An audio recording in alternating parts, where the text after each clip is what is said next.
Today, I'm going to be presenting my job market paper, The Residential Integration of Transnational Regional Economies, evidence from the 2015 Swiss franc appreciation. Let's start digging into the motivation for this paper. And the motivation is that cross-border work is strongly influenced by wage differentials. I just want to show you pictures. This depicts Europe, and what you can see in the middle of Europe, where Switzerland is, all NUTS 2 regions that are bordering Switzerland are darked red, and dark red represents that they have a higher share of cross-border workers over the total employment for that NUTS 2.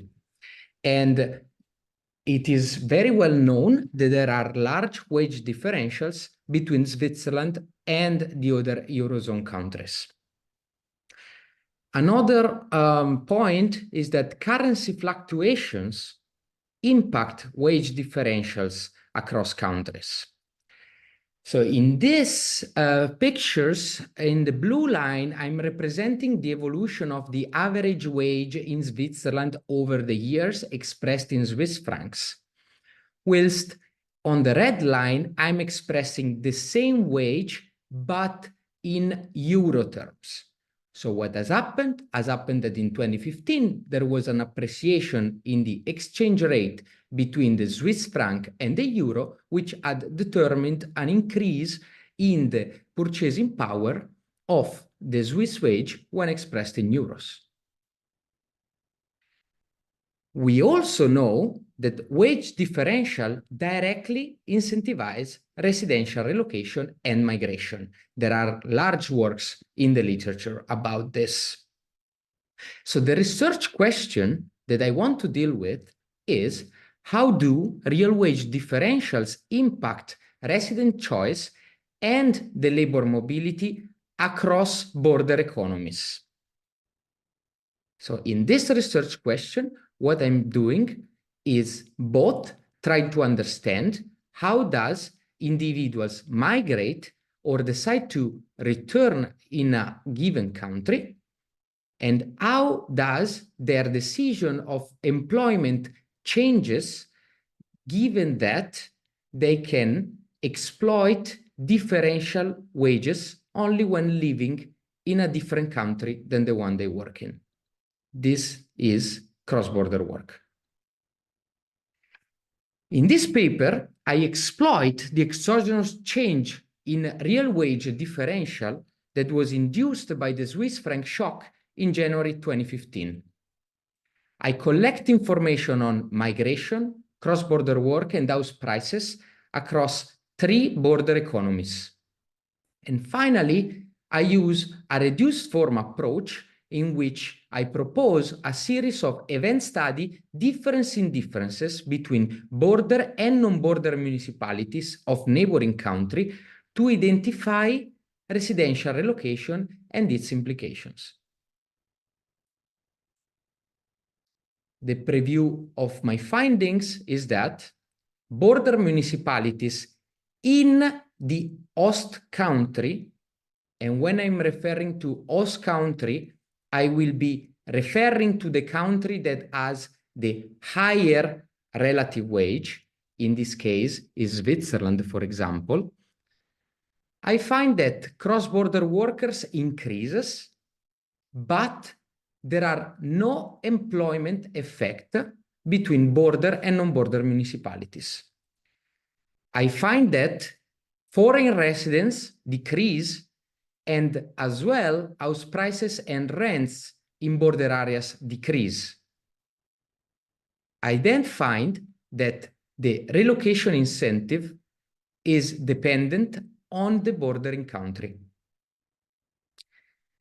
Instead, in the border municipalities in the origin country, I estimate an increase in return migration, an increase in house prices and rents at the border, and no effect on house prices if country has lower relocation incentive. I then find that the effects, both on a migration perspective and in terms of house prices, are magnified within 5 kilometers from the border and tend to wear off at higher distances from the border. In general, I relate this work to the broad topic of worker migration and foreign labor supply. So there have been studies about what does determine migration and the decision to participate in the labor force of a foreign country. Exchange rates have been studied, as well as wage differentials, and abolishing of immigration restrictions, for example. But we do not have so far evidence on return migration and the effect of wage differential that has on it in border economies, which are characterized by a particular type of migration that is cross-border work. And also, they are characterized by different cost of living across the border. I also relate this literature to the literature about migration and housing prices. This literature typically is involved in estimating the causal impact of migration on housing prices. And I want to say that this is not what I'm doing in this paper. In this paper, I'm trying to identify a mechanism. And in particular, I see that through this mechanism, we find disparities in local house prices across border of neighboring countries. And there was no evidence about this whatsoever of how the real estate market between two borders in different countries were developing contingently at the same time.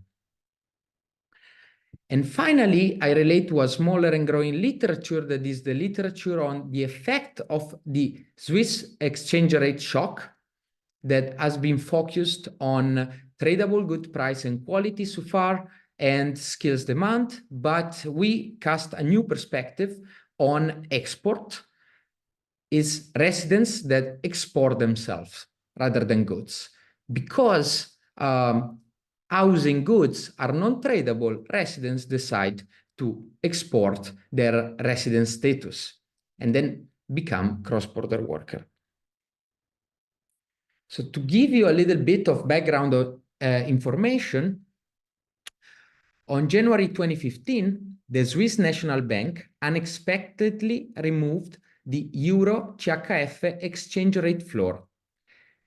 The policy led overnight to a swift and persistent appreciation of the Swiss franc against the euro of 15% in 2015.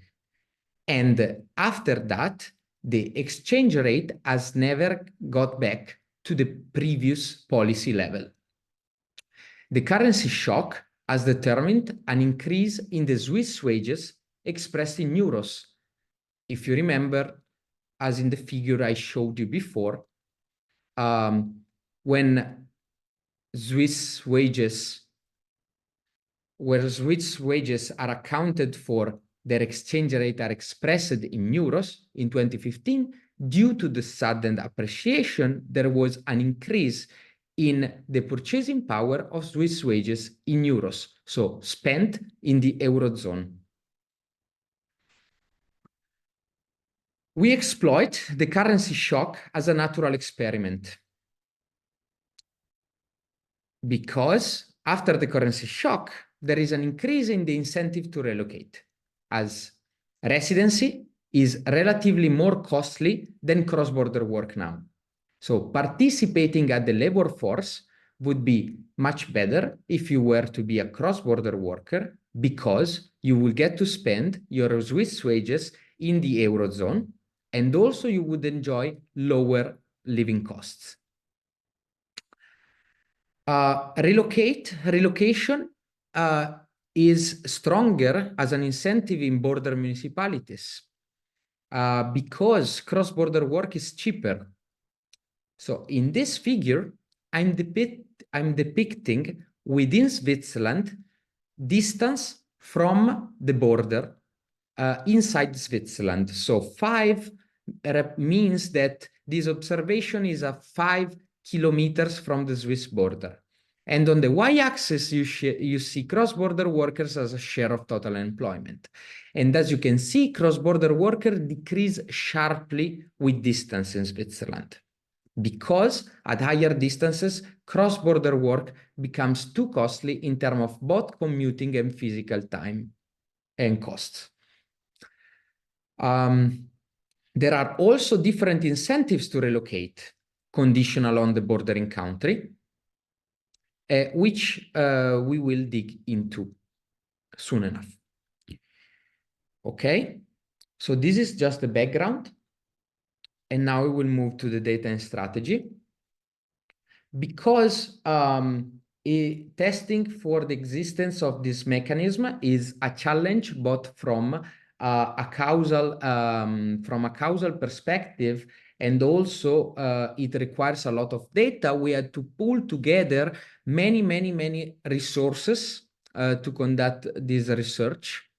So firstly, we had collected yearly data, administrative data at municipal level on employment levels and characteristics, so employment type, cross-border workers by municipality, and the composition of the residence population in Switzerland.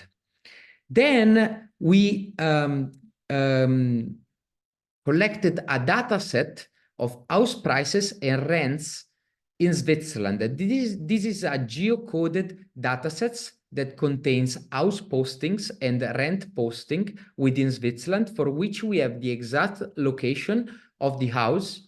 And then we have a very broad array of characteristics, such as the construction here of the house, whether it has a garden, a balcony, whether it is an apartment or a villa, etc. Then we collected yearly data municipal level of migration in Italy.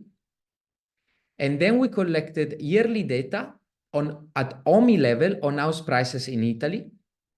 So in Italy, we don't have individual houses, but we could collect sub-municipal areas at homogeneous real estate market.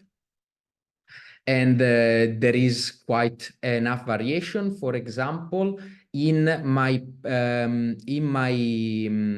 municipality, which is about 14,000 citizens, there are 15 OMI areas. So there is a wide variation within each municipality.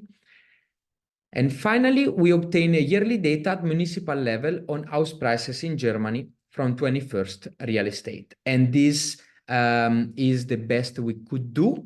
We could obtain these house prices at municipal level, and with some characteristic regarding the type of housing in shares for that municipality, whether it's a higher share of apartment or villas, etc. The treatment group of our event study DIF in DIF are Swiss border municipalities defined as within 20 kilometers from border crossing. Why did we choose 20 kilometers as a threshold? First, because it was the official bandwidth established for cross-border workers within the bilateral agreements between Switzerland and the Eurozone. And also, in the Federal Statistical Office of Switzerland reports that the distance covered by cross-border worker varies between 13 up to 20 kilometers for a travel time of 30 to 40 minutes. This, of course, refers to distance covered within Switzerland, where we identify our border municipalities. We do not have any information on how much distance the cross-border worker cover in the country of origin. Then we apply the same treatment definition for Italy and Germany, where 20 kilometers also establishes the eligibility for fiscal privileges, meaning that if you are in Italy and you want to be a cross-border worker and you reside within 20 kilometers from Switzerland, then you will pay taxation in Switzerland, which is wildly lower than the taxation that there is in Italy. So there are strong incentives to reside at the border when you are a cross-border. So this is the results of the selection. This is Switzerland, and these are the border and non-border municipalities of Switzerland. Roughly, we are between 46% of treated municipalities in Switzerland. And where you see that there are no treated areas, such as here, because here there are no border crossing. So I want to stress that this distance was taken but from the official border crossing of Switzerland. We also opted for this definition because it is exogenous to commuting time, which may correlate with the type of economic activity of each municipality. And finally, we have a very high match with the treatment definition of a paper of 2021 of American Economic Review by Berli and Perry, where they construct a similar treatment identification for border municipalities. So we have almost a perfect match. This is the empirical strategy is a simple dynamic difference in difference, where yi is the outcome of interest. Theta I and theta T represent in municipality and the year fixed effect. And BI is our border indicator. And tau I are the years indicator. So these are a set of coefficients that span between 2012 and 2019, where the reference category is 2014. Why did we take this period? We didn't go farther than 2019 to exclude COVID before 2012, because before 2012, the Swiss exchange rate was flexible. Instead, since 2012, it was fixed, and then in 2015, it became flexible again. XIT are time-varying characteristics, and finally, we cluster standard errors at municipality level to account for cross-years correlation within the municipality. And now, let's go straight to the results. There are quite many. So the first thing I want to stress is that in border municipalities, on the left-hand side, you have total full-time employment. So this has been subjected to various type of specification, but the result is always the same. Between border and non-border municipalities, after the appreciation of the real wage due to the Swiss franc shock, there was no employment effect. Also, there was no labor demand effect. So, in particular, in the paper, we have investigated what was found in terms of how firms reacted to employment after 2015, and we saw that there was a reaction in the manufacturing sector. So if I disaggregate employment in the manufacturing sector, I see indeed a reduction in employment that was driven by labor demand as per by Kaufman and ranking 2019, but there was no difference in how employment affected border and non-border municipalities. So there was no differential effect between border and non-border municipalities. However, on the right-hand side, at the same time, there was an increase in the share of cross-border worker after 2015. How does this translate? So it looks like there was some kind of composition effect on employment. In particular, because there was no change in employment and labor demand at the border, whilst there was an increase in the cross-border worker supply, this composition effect has been interpreted in general as a substitution between residents and new cross-border workers. I want to stress that we are the first to find this result, but in the past or in other studies, an increase in cross-border workers has always been interpreted as an increase in the labor supply. So new workers in Switzerland. Our hypothesis here is a bit different. Our hypothesis is there scope for relocation in this framework? And what do I mean by this? I mean, do residents tend to become more cross-border workers?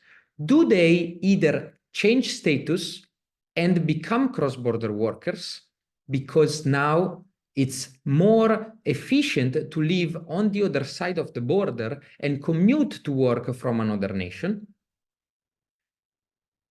Foreign Eurozone residents also have the strongest incentive, perhaps, to do so, because these people may have been already at the margin at the decision to change residency status before the 2015 Swiss franc appreciation.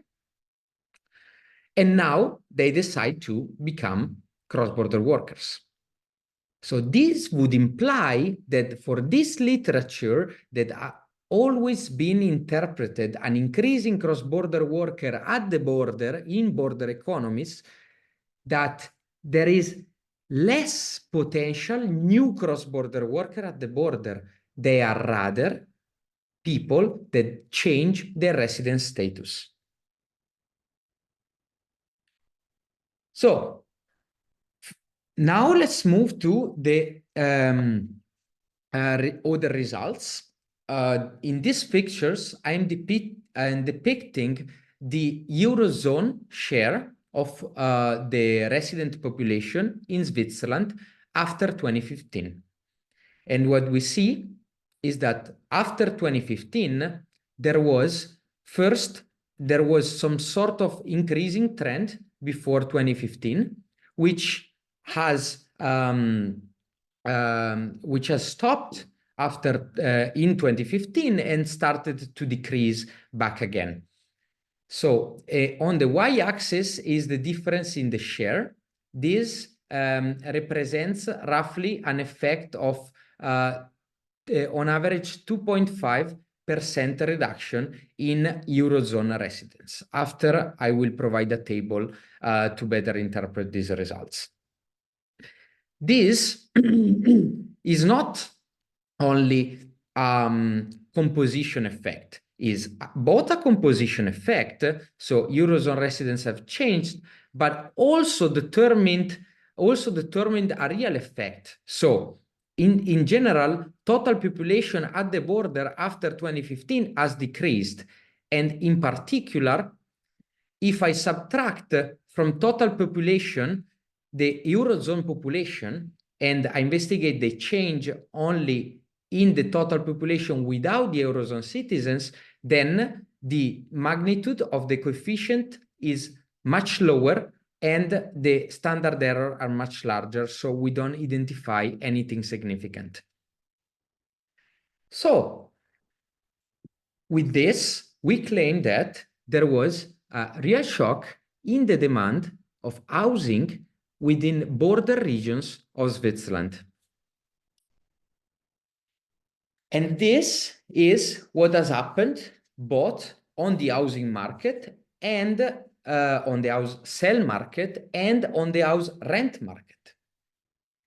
In particular, we saw that on the housing market in the 2015, the prices suddenly dropped and stayed constantly lower for all the years following the shock.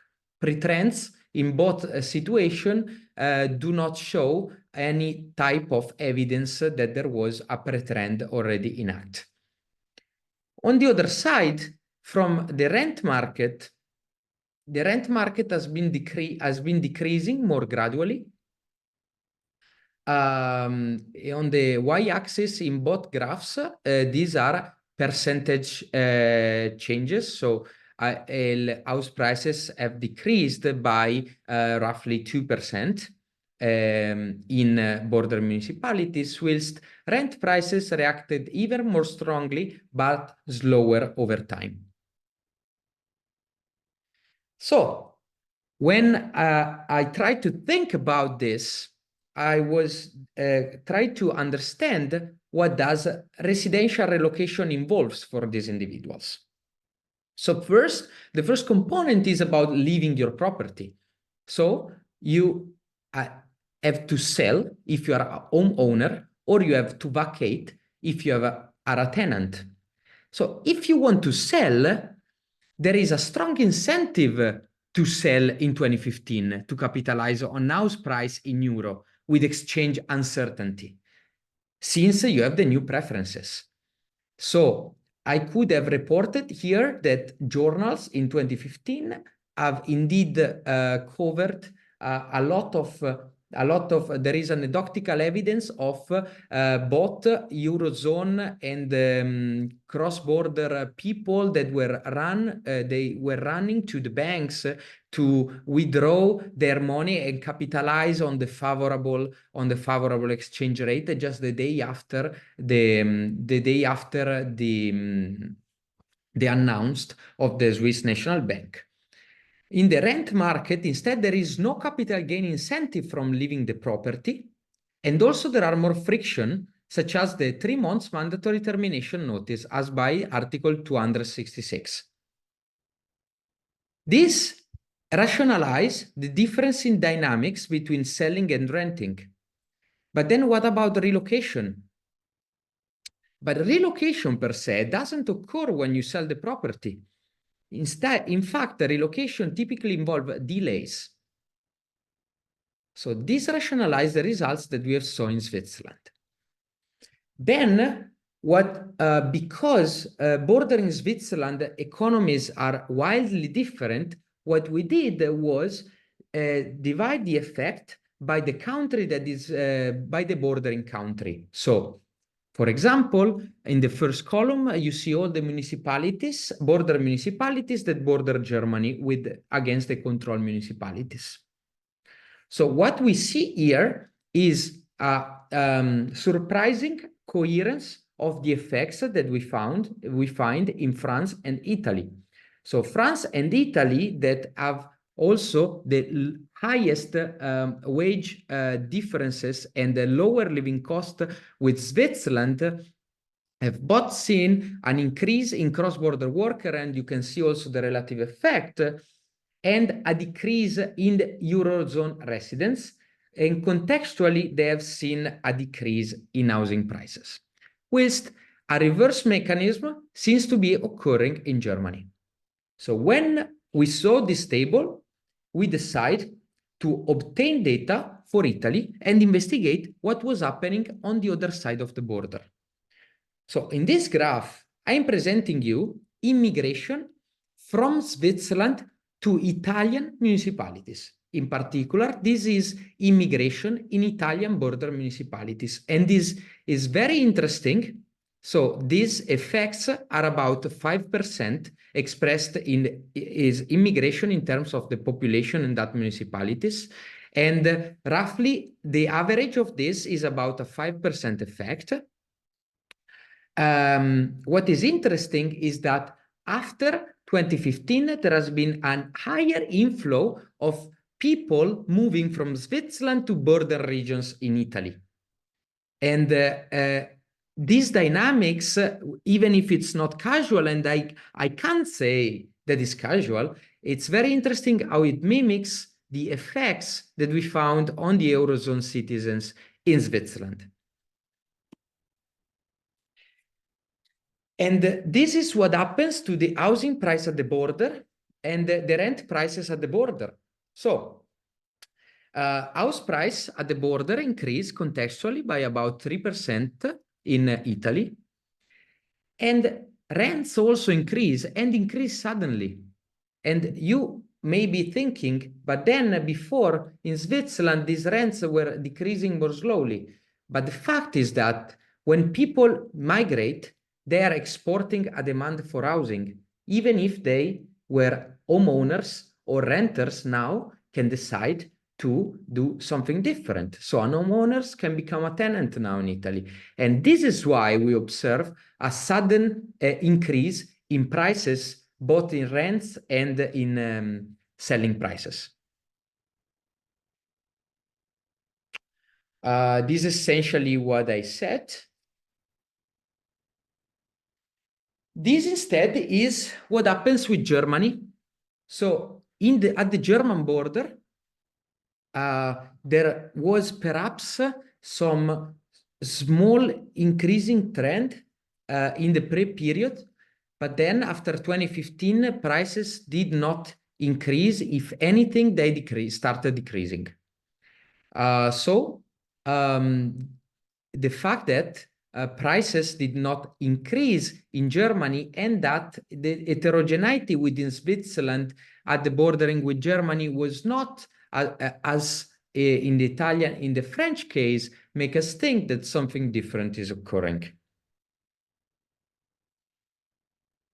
In particular, we find that the effect across border are consistent with heterogeneities by linguistic borders in Switzerland, but that residential relocation, the mechanism that we have in mind, seems to be inactive only in the Italian or French side of Switzerland and we used Italy to verify that this was the case. There are perhaps other mechanisms occurring on the German side that would be very wonderful to investigate more, perhaps in another paper. For example, there are smaller gains from cross-border work and higher taxation. So in this figure is just a representation from Eurostat of average hourly wage by NUTS 1 level. And as you can see, that part of Germany, which is where there is a lot of economic activity, such as Frankfurt and the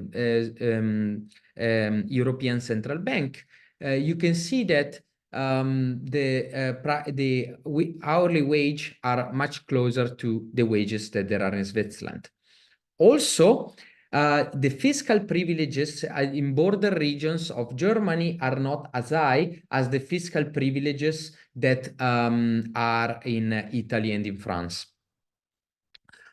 I want to also to stress that there is a paper, working paper by Kloiber, Schmidheiny, and others that saw that after 2015, at the German border with Switzerland, there was a labor-leisure trade-off of workers. Basically, cross-border work did not increase on the German side. If anything, cross-border workers have reduced working hours because now the wage would buy more goods and services in Germany. Finally, a last remark that could be happening is represented by different cross-border shopping attitudes.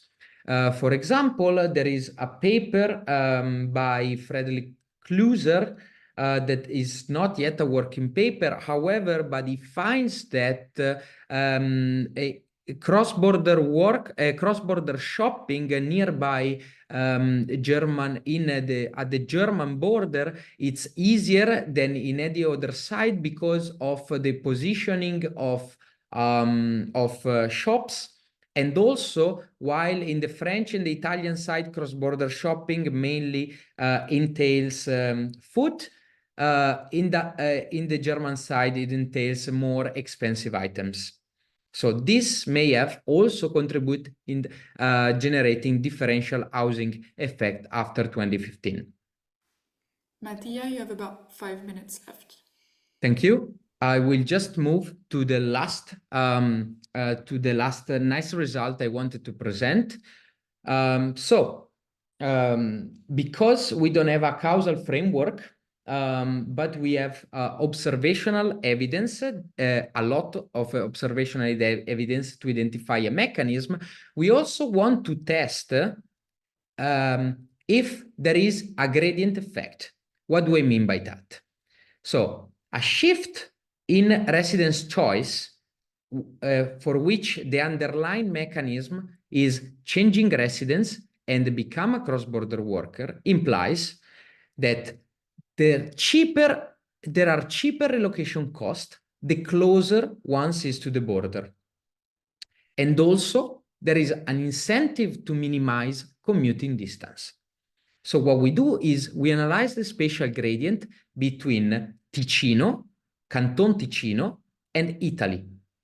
Basically, these are the Italian, this is the Italian canton of Switzerland, which is bordering the region of Piedmont and the Lombardy. So, essentially, when we compare in this figure, what I'm representing is at each kilometer from the border, this is the difference, the pre-post difference in the house prices on the right-hand side in Italy. So green is Italy. I should have put a legend. I'm sorry. While on the left-hand side, there is Switzerland. So Italy on the right-hand side and Switzerland on the left-hand side. So we saw that after 2015, there has created a gap. There was a gap in the housing percentage change at each kilometers that really seems to be mirroring on both sides of the border. Whilst as a placebo, we test between our pre-periods, and when we do this, we did also between 2014 and 2012. When we and the results do not change, but when we do this, we do not see that discontinuity at zero. We also estimated this for migration, and we find also that the effects of migration are stronger the closer to the border, in particular in the closest 5 kilometers. But I don't have time yet for that. Okay. We did many additional analysis and robustness checks because I want to stress this is a reduced form approach. So we had to test many alternative explanations to do so. If you are ever interested, you can see it in the paper. And now let's move straight to the conclusion. The conclusion is that currency shock influence wage differential in origin country. So, and border economies typically would see an increase in cross-border work, and this is well established in the literature of border economies. But the key novelty that we introduce here is that these municipalities are also expected to see a decrease in the population in the host country, which is Switzerland, and an increase in the population in the origin country, which is Italy in this case. There is this effect, cannot be disentangled between return migration, but we provide evidence that there is return migration in that. So, but we cannot quantify the amount of return migration. This is what I meant. So this is the effect of both return migration and lower immigration in the host country. Then migration influences house prices and rents. And the key novelty here is that, this is known, but the key novelty is that this wage differential in border economies develop an uneven housing market across the border areas, so between Switzerland and Italy. but also between border and non-border areas within the same country. So this may also lead to affordability challenges for the current resident population. The policy implication, which I'm told is essential now for a job market paper, is that in the host country, stricter cross-border work rules would then sustain workers' long-term migration, because if cross-border work is not possible, that this mechanism has no reason to exist, and also would contribute in guaranteeing an even development of the housing market within the country. And I'm done. Thank you for listening to me for 40 minutes. I hope I didn't bore you too much. Thank you so much, Mattia. Thank you very much. Yeah, now we'll have a 10-minute discussion by Thomas Monnier. So, and then we'll open the floor to more general discussion with the rest of panelists. So, Thomas, if you want to share your slides, if you have some. Yeah, I will share my screen directly. Would be simpler. Like, can you all see my screen right now? Yes. Okay. I'll just go full screen. I don't know if I last 10 minutes with my slides, but I mean, worst case scenario, we can go to an open discussion afterwards. Well, first of all, thank you, Mattia, for presenting this paper, which I really enjoyed reading. I thought it was like very original. I mean, at least I had never thought about it. Maybe before like going to my comments, a brief summary. So essentially, what you are doing in this paper is doing an event study with an exogenous shock that I thought was plausibly exogenous. Honestly, I have not much to say on the plausibility of the shock. I thought it was really well thought. And essentially, you find that changes in exchange rates lead to residential relocation of cross-border workers. And the mechanism at play is a trade-off between increased commuting costs for workers who relocate and increased purchasing power because they are able to spend higher wages in less expensive locations. What I see as your main contribution, and I think you could maybe like put it a little more forward, even though I'm not an expert in this literature, is that by doing so, basically, cross-border workers outsource their consumption, and this could be seen as an alternative to import. And you briefly mentioned the trade literature and basically your contribution to the macroeconomic literature. And I was thinking that maybe you could push a bit more on this, as generally in trade, I mean, we consider outsourced production as an alternative to exports. Even though it's more indirect, I feel like you're essentially exploring a symmetric question to that one. So, I mean, I'm curious to have your thoughts on this. Now in the comments, there's no special order of priority. I just wrote down my comments in the order of the paper. So first of all, it's rather an open question. Maybe you know, actually. I was wondering when reading the data part whether or not it was possible to match workers in one country with residents in another one. Because, I mean, you're looking at these changes in employment shares across the border.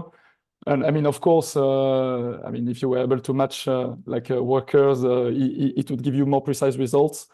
And in the same regard, I was wondering, I mean, I know there are some local commuting data. I mean, do you always lose people when they commute outside of your country? I mean, I was not sure, so I mean, I would be happy to discuss that. In terms of research design, I should say that, I mean, there's an extensive literature on dynamic differences or even studies that you do not cite in the paper, and that can basically lead to identification issues. I'm thinking of a paper by Dechaise-Martin and Dotefeuille, Borisiak and co-authors, and so on and so forth. And I think that your paper could benefit from discussing those papers and maybe implementing some of the robustness checks they are suggesting. Again, I'm not an expert in this literature, but I know that it's becoming more and more standard to apply those robustness checks. Then in terms of results, I mean, this is rather a minor comment, but when I was looking at your event study graphs, especially on the labor market outcomes, I realized that the coefficients were actually really small. And then, I mean, you directly interpret the results in terms of changes in relative shares. And I was wondering, like, whether or not this was because the effects are in absolute terms, and because, I mean, compared to the rest of the population, you have actually like very few cross-border workers, so that the results look very small in absolute terms, but are actually like substantial in relative terms. I mean, yeah, I think it would be nice to specify, because otherwise, I mean, even though your results are significant, it can give the impression that the economic magnitude is not so important. In terms of residential outcomes, I felt like the story on Germany could be like maybe a little more clear. So you talk about a lot of potential mechanisms, and in the paper, at least, I feel like you're putting forward this trade-off between leisure time and labor. But I mean, I feel like you're essentially showing correlations here. And I mean, there are other mechanisms you're not mentioning. I mean, to me, like the most obvious one would be, I mean, you know, like because you also mentioned the cultural difference. I mean, maybe they just have a stronger home preference. I mean, people living close to the border in Germany, and that's the reason why they do not relocate. And then because you present the model, you do not incorporate, I mean, at least that I did not find that you were incorporating like elements such as like preference for your home location in the model. And I feel like your paper could really benefit from that, because, I mean, maybe because of your data or your identification strategy, you cannot like clearly pin down like one mechanism over the other. But at least by modeling one of these mechanisms, in this case, preference for home location that you could recover as a residual in the model, I mean, you could show, you know, like what's essentially the predictive power of such mechanism in the model. And an added mechanism, because now I'm talking about the model already, that I thought of that you do not mention, is essentially whether or not you have sorting of heterogeneous workers. I think this is important, but again, it all depends on how you are able to match workers in the data, and maybe you cannot. So, like, please tell me I mean, whether or not it's the case. But typically, I mean, is it the case that workers who decide to relocate tend to be, I don't know, like richer or more skilled than their peers? And I mean, is it the case like relatively to their home locations, but also to their destination? I feel in terms of external validity, this is an important point, right? Because yeah, I mean, you may essentially have a selection bias driving the results you're observing. So I try to be a bit quick, like to have time for like a wider discussion. But yeah, I mean, I hope this is helpful anyway. Thank you, Thomas. Can I reply or? Yes, I think you can reply to some comments, and then we'll open the floor to a larger discussion. But do reply Perfect. to the comments that you prefer. Okay. So thank you, Thomas. I really find your points very interesting. So afterwards, maybe send to me, please, on my email these slides, and we can keep discussing. So the first question, yeah, I know. I would like that. It's just very difficult and not that easy to get. So now I have traffic data also, and I show something with traffic data, but I cannot at the time being pin down the same person moving on one side or the other, because this person is lost for now. Imagine merging the data sets that are already difficult to merge within a country to be merged across countries. This literature, maybe I don't know what you exactly were referring to with the Chas-Martin and Borusiak. Are you referring to staggered diff designs? Yeah, I mean, this is not staggered, so this does not suffer from cohort heterogeneity biases. But if you have another literature in mind, please tell me, and I will apply the robustness, the needed robustness check. What I did here was to try to keep things as simple as possible for the identification. I agree that it's difficult to interpret this coefficient, but indeed, because shares seem to have much smaller variation than the absolute numbers of workers. But in using absolute numbers, there are wide problems in estimations. Then you need to do weighted regression, and then this may also change the interpretability of your results. So this is why we opt for shares. And shares have variations that can be very, very small, but then when interpreted in relative terms, these are high variation. So this is why we normalized our data for population. For what regards residential outcomes, yes, you're right. There was a time that this paper was pushing towards more labor-leisure trade-off, and I'm sorry, now I'm updating the paper on that part, and I'm making so. Essentially, I'm sorry for all things that were here and that were not in the paper, but you still did a great job. But this paper keeps changing because it needs to be finalized for the job market. Yes, the model can speak to that. The point is that now I'm not pushing much forward with the model, because still the model would be interesting to be used to make a counterfactual, and to make counterfactual, I still need to make a very strong assumption. But your idea in using this sort of preferences for residential relocation that may span across heterogeneous people or origins, whether are foreign or natives, maybe there is some variation. I need to think about that. But thank you, Thomas, for all your comments. You're welcome. Do we have more questions, either from panelists or from other participants? Yeah, Jennifer, go ahead.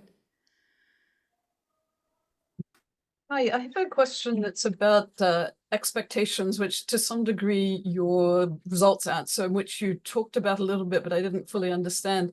What I think it would be helpful for you to talk, or the Mattia, to talk about the whole big picture of what happened with the exchange rate, how it started going up, and then there was the ceiling, and then you're talking about when the ceiling was removed. But without that, it's a bit hard to think, like, what were people expecting the exchange rate to do after? Now, probably no one knew, because no one ever, I mean, immediately when they removed the ceiling, of course it's going to go up, but for how long? It's never gone down to the 2012 level, but what about the levels before that? And then perhaps you could clarify what you were saying about the difference between the renters and the homeowners. So I think you were saying that the homeowners, there you were saying they didn't know what would happen after the initial jump. So the initial jump, you want to, if you were thinking of doing it, then now is the time, I think, to move. So homeowners will try to move, and renters, it's maybe less clear. What I wasn't quite sure exactly what you were saying about those. Okay, thank you, Jennifer. So first, really thank you for the comment about expectation, because I've been presenting this usually in front of a Swiss audience, and this shock is very well known, but I understand that perhaps it's not very well known from who is from Switzerland.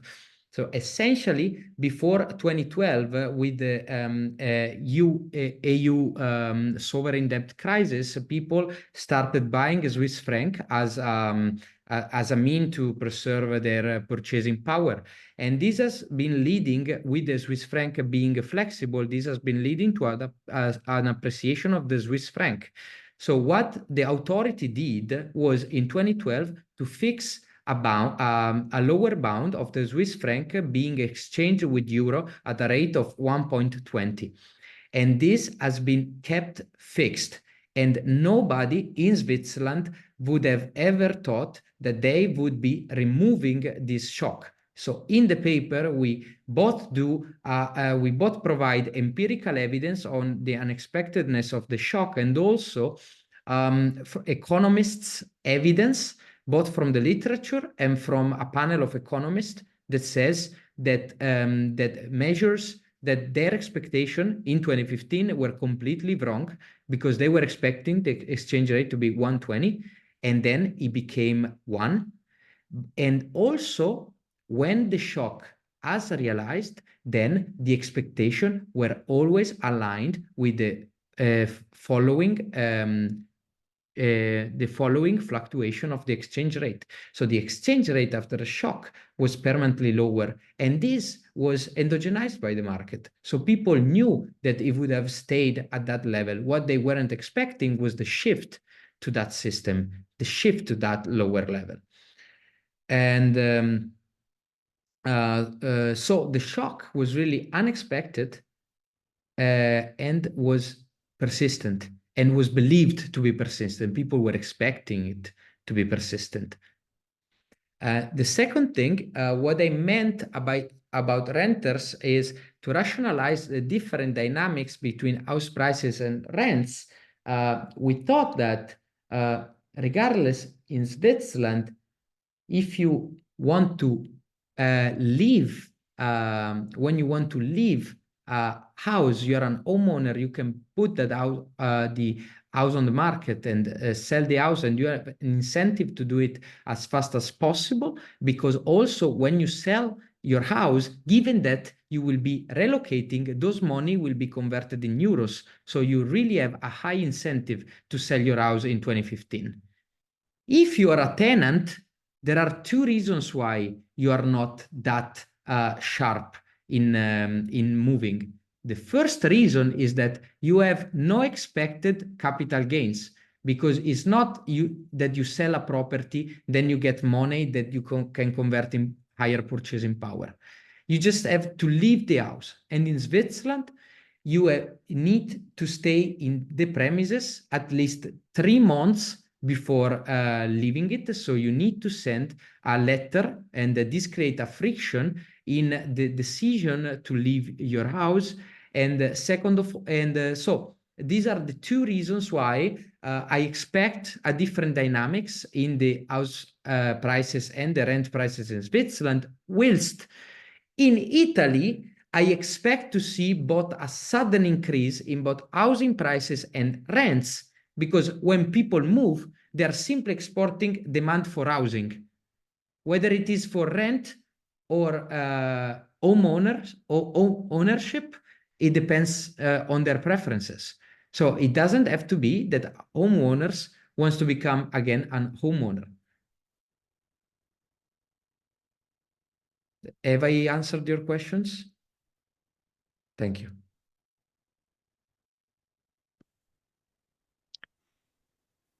I meant to say it's a great paper. Thank you, Jennifer. Yes, Tula, go ahead. Hi, Mattia. Congratulations for your paper. I think it's very interesting.